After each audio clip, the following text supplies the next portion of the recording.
দাওয়াত ও তাবলীগের মূল সমস্যা কী? মূল সমস্যা হচ্ছে নেতৃত্বের দ্বন্দ্ব।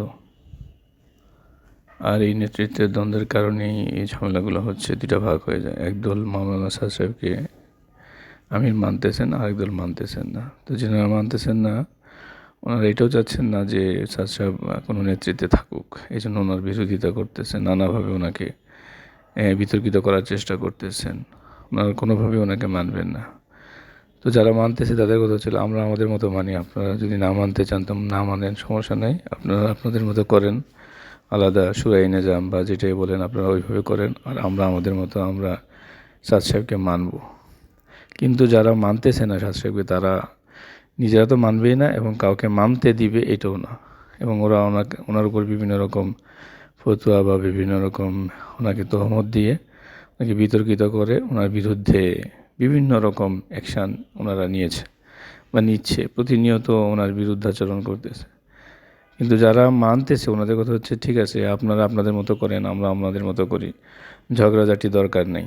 কিন্তু না, যারা মানতেছে না তারা বলতেছে যে না, আমরা সাদ সাহেবকে ওনারা বিভিন্ন রকমভাবে গোমরা বা বিভিন্ন ফতুয়া দিয়ে ওনাকে মানাও যাবে না, এরকমভাবে বলতেছে যে ওনাকে মানাও যাবে না। অথচ কত গোমরা ফেরকা আছে, হ্যাঁ, ওদের পিছনে না লেগে ওনারা সাদ সাহেবের পিছনে লেগে গেছে এবং ওনাকে সাদ সাহেবকে বাংলাদেশে আসতে দিবে না, ওনাকে ইজতেমায় আসতে দিবে না। তা আমার কথা হচ্ছে যে ওনারা যদি ওনার কথা না শুনতে চান তো না শুনুক, তো ওনাদেরকে কেউ তো বাধ্য করতেছে না। যারা শুনতে চায় বা যারা ওনাকে মানতে চায় তাদেরকে মানতে দেন। হ্যাঁ, দুনিয়ার সবাইকে হেদায়েত পেয়ে গেছে। এই সাদ সাহেবকে যারা আমির মানে তাদের বাদে কি দুনিয়ার সবাই হেদায়েতপ্রাপ্ত হয়ে গেছে? সবাই একেবারে সহি হয়ে গেছে?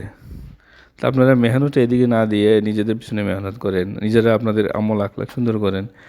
আপনারা যদি মনে করেন যে তারা সঠিক পথে নাই তো তাদেরকে বুঝান। কিন্তু না, ওনাদের কথা হচ্ছে শক্তি প্রয়োগ করে, ওনাদের কোনোভাবে করতে দিবে না। তো এই যে কারণেই দ্বন্দ্বটা হচ্ছে আসলে।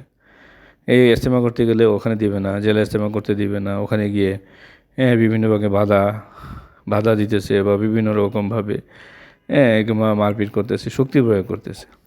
এই জিনিসটাই সমস্যা। কিন্তু সরকার এই জিনিসটাকে কোনোভাবেই সমাধান করতেছে না। সরকারের উচিত এই জিনিসটাকে সমাধান করে দেওয়া, যে ঠিক আছে তোমরা তোমাদের মতো করো আর এরার মতো করো। কিন্তু না, ওরা ওদেরটা করবে কি না করবে, কিন্তু এরা এই সাদ সাহেবের কে যারা আমিন মানতেছে তাদেরটা করতে দিবে না।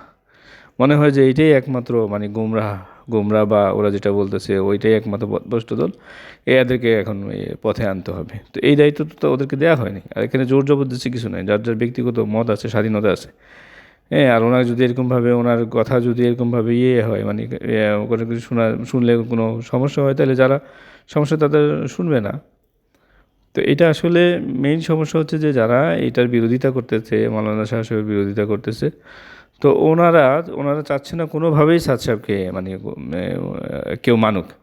কারণ হচ্ছে ওনারা চাচ্ছে একটাই, সেটা হচ্ছে মানে ওনাকে আমির থেকে বের করে দিয়ে ওনারা একটা সুরাই নেজা মানে 10-12 জন 13 জনে মিলে একটা সিস্টেম করে ওইটাকে মানে দাওয়াতের কাজের যেই নেতৃত্বের ওই 12-13 জনের মাধ্যমে চলবে পর্যায়ক্রমে, এক একজনের পর একজনের। তো এটা তো হয় না আসলে, দুনিয়ার কোনো সিস্টেমে এটা হয় না যে এক দেশের 13 জন প্রেসিডেন্ট থাকে, হ্যাঁ, একজনের পর একজন হয়। এরকম তো কোনো দলের কোনো প্রধান থাকে যে 13 জন প্রধান থাকবে, যে একজন হ্যাঁ 1 মাস থাকবে, আরেকজন 2 মাস থাকবে, এভাবে তো হয় না।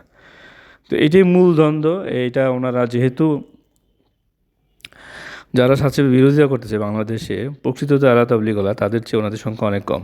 তো এই জন্য ওনারা করছে এটা একটা বুদ্ধি করে ওনারা বাকিদেরকে যারা আলেম ওলামা আছে ওনাদেরকে সাদ সাহেবের বিরুদ্ধে খেপাইয়া ওনার বিরুদ্ধাচরণ মানে বিরুদ্ধে নিয়ে গিয়া ওনাদের দল ভারী করার জন্য এগুলো করতেছে।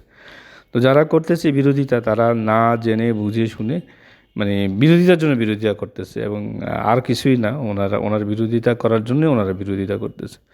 তো এই জিনিসের সমাধান একটাই, যে আসলে যার যার কাজ শেষে করুক, কাউকে জিম্মাদারি দেন। অভিজ্ঞ আল্লাহ তালা বলছেন যে আপনার কাজ শুধু পৌঁছে দেয়া, কিন্তু আপনার কাজ তো আপনি তো জোরাজুরি বা এরকম করতে পারবেন না। তো হেদায়েত আল্লাহর হাতে। তো যেহেতু হেদায়েত যদি ওনারা মনে করে যে না সাদ সাহেব ওনার হেদায়েতের মধ্যে না, ওনার গুমরাহের মধ্যে, তোর জন্য দোয়া করি, চেষ্টা করি আমরা, হ্যাঁ, সংঘাতে না গিয়ে ওনাদের সাথে আলোচনার মাধ্যমে আমরা কাজগুলো করি। ওনাদের কাজ ওনারা করুক, আমাদের কাজ আমরা করি। ওনারা তো এরকম না যে প্রকাশ্যে মানে কুফরি করতেছে বা এরকম জিনিস করতেছে যেটা ইসলামের জন্য ক্ষতিকর। ওনারা একই জিনিস করতেছে, শুধু ওনাদের একটাই যে ওনারা সাদ সাহেবকে আমির মানতেছে। তো এইটা সমাধান করা সহজ, যার যার কাজ যদি শেষে করে, কেউ যদি কারো কাজে বাধা না দেয়। এই যে ইজতেমার ময়দান কেউ যদি আটকে না রাখে, যে ওনারা জোর করছে, তারপরে স্যার সাহেব যারা আছে ওনারা জোর করবে। তারপরে কাকরাইল মসজিদে স্যার সাহেবের যারা আছে ওনাদেরকে 2 সপ্তাহ দিয়েছে, তারা ওনারা 2 সপ্তাহ করতেছে, বা বাকি 4 সপ্তাহ ওনারা করতেছে, এভাবে আগে চলতেছে, কোনো সমস্যা নাই। কিন্তু এই মাঠ আটকে রাখা, করতে না দেয়া, হ্যাঁ, বাধা দেয়া, এটার কারণেই কিন্তু এই সংঘাতগুলো হতেছে। সরকার যদি এই দিকে দৃষ্টি দেয় তাহলে এটা সমাধান, কোনো সমস্যা নেই, একেবারেই খুব সহজে এটা সমস্যার সমাধান হয়ে যাবে। আল্লাহ তাআলা আমাদেরকে বুঝ দান করুন, আমিন।